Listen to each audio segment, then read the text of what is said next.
hakuna namna ya kupokea matokeo ya kufungwa kwa namna nyingine yoyote zaidi ya maumivu. Na inauma zaidi kwa sababu hii ndio ilikuwa mechi ya mwisho ya kuamua hatima yetu Simba msimu huu. Na kinachouma zaidi ni kwamba kombe lilikuwa uwanjani, kombe jipya limeondoka, tumelikosa. Sisi Simba Sports Club tuna maumivu makali mno. Lakini katika mioyo yetu sisi wana Simba tunajihesabu kama ni mabingwa msimu huu.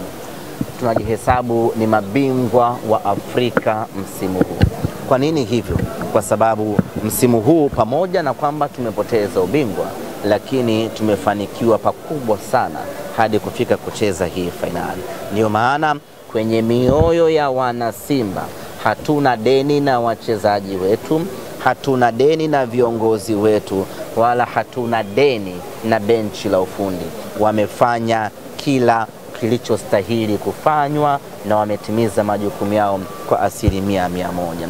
Unategemea upate kitu gani cha ziada zaidi ya hiki ambacho Simba tumekipata kwenye kikosi chenye wachezaji wapya karibia 90%? Unategemea utawaunganisha vipi hao ndani ya msimu mmoja waje wakupe ubingwa? Kwa upya wao na ugeni wao wakafanikiwa kukupeleka fainali, una sababu ya kuwashukuru hao wachezaji. Lakini kwenye kikosi chenye wachezaji 99% ambao wanacheza kwa mara ya kwanza michuano ya kimataifa na bado wanafanikiwa kukupeleka fainali, hauna kingine cha kuwazungumzia zaidi ya zaidi ya kuwapongeza kwa kazi kubwa ambayo wameifanya. Kwenye wachezaji ama kikosi kinachoundwa na wachezaji chipukizi wenye umri mdogo na wanapambana vita kubwa na hatimaye wanakupeleka fainali, hakuna kingine cha kuwadai zaidi ya kuwashukuru na kuwapongeza. Tunaizungumzia Simba ambayo benchi lake lote la ufundi ni jipya. Walimu wanahitaji miaka 3, miaka 4 kuweza kutengeneza timu imara, lakini ndani ya muda mfupi Mwalimu Fadlu Davis amefanikiwa kutengeneza Simba imara yenye wachezaji wapya, wachezaji wasiokuwa na uzoefu, wachezaji wadogo, na hatimaye ametupeleka hatua ya fainali. Kwenye timu hii ukitoa Matola na Patrick Raymond meneja, waliobaki wote walikuwa wageni, lakini pamoja na ugeni wao wameweza kutengeneza Simba iliyokuwa imara na tishio, na hatimaye tumecheza fainali. Ndiyo maana tunaweka wazi ya kwamba sisi kwenye mioyo yetu, kwenye fikra zetu tunasema ya kwamba sisi ni mabingwa wa Afrika msimu huu kwa sababu tumetimiza malengo yetu. Hili limekwisha. Tunachokiangalia sasa hapa ni kutengeneza timu ya kwenda kutupa ubingwa sasa. Tayari tuna timu ya kuweza kutufikisha fainali. Paliko baki ni timu ya kwenda kutupa ubingwa.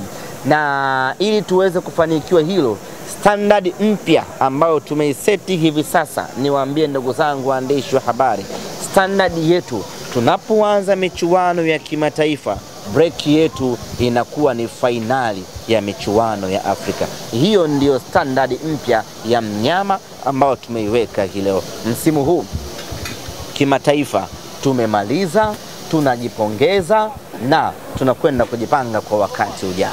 Ahmed, mashabiki wa Simba wengi ambao nimepata nafasi kusema kinachouma sio kufungwa, lakini wanaona wameonewa zaidi kwa fair.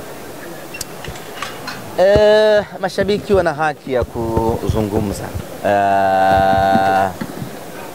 Kama kuna maamuzi hayakumridhisha mtu yoyote, ana haki ya kuzungumza. Na mpira ni mchezo wa hadharani. Kila mtu anaona kama ile imefanyika sawa ama ile haikufanyika sawa sawa. Kwenye failure yoyote huwa kuna sababu mbili. Huwa kuna sababu ya nje na kuna sababu ya ndani. Kwa hiyo sisi Simba Sports Club kuna sababu ya ndani iliyotufanya tukose ubingwa. Tutakwenda kuiangalia hiyo na tuboreshe. Alafu kuna sababu ya nje, hiyo ambayo mashabiki wetu wanaizungumzia. Nayo tunakwenda kujipanga tudili nayo vipi, ili safari inayokuja yasiweze kujitokeza matatizo ya nje. Asante Budo. Amazing performance.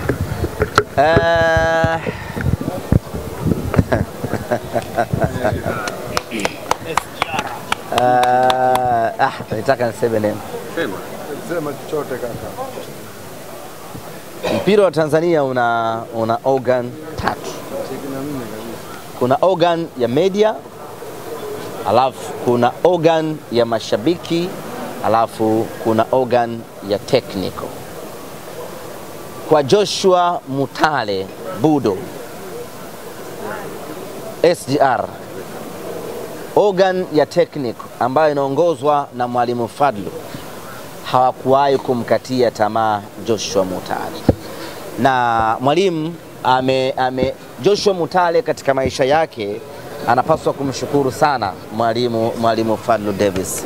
Amekuwa naye bega kwa bega. Joshua Mutale muda wote, pamoja na kwamba alikuwa hajacheza vizuri tangu amekuja Simba Sports, lakini mwalimu Fadlu hakuwahi kumkatia tamaa.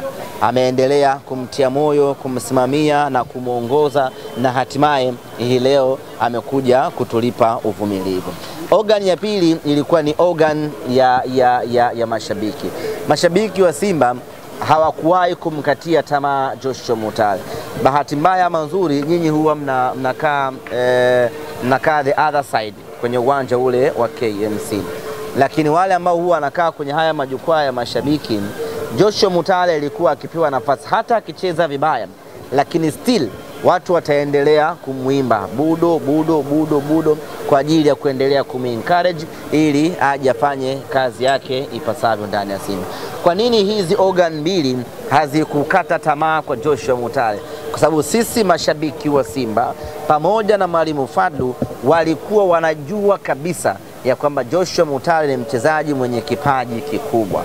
Cha kufanya ni kumtunza na kumwengaenga ili kipaji chake kisipotee. Ndio kazi ya mwalimu na mashabiki ambao tumeifanya kwa ufanisi wa hali ya juu.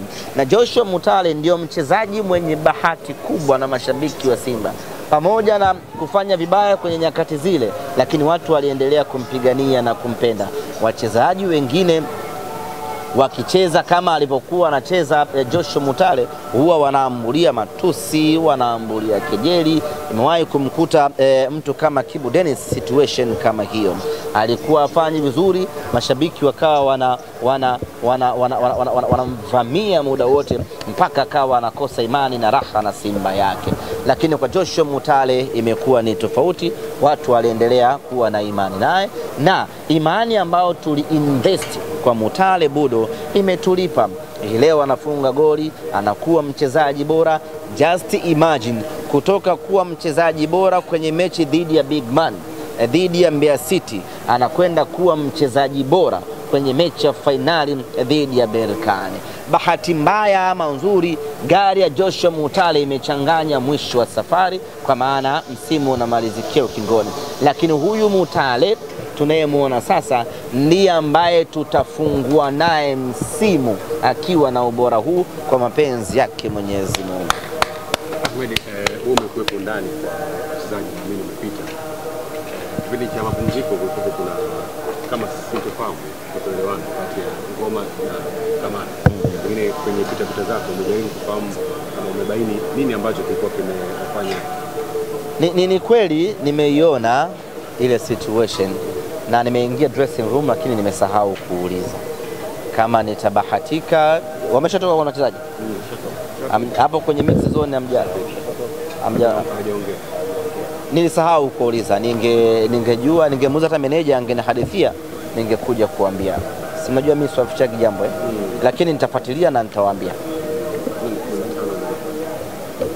Ngapi? Juni. Kabla ya Juni 15 tuna mechi kidogo hapa. Tunarudi nyumbani hivi sasa. Lakini kabla tumemaliza masuala ya kimataifa.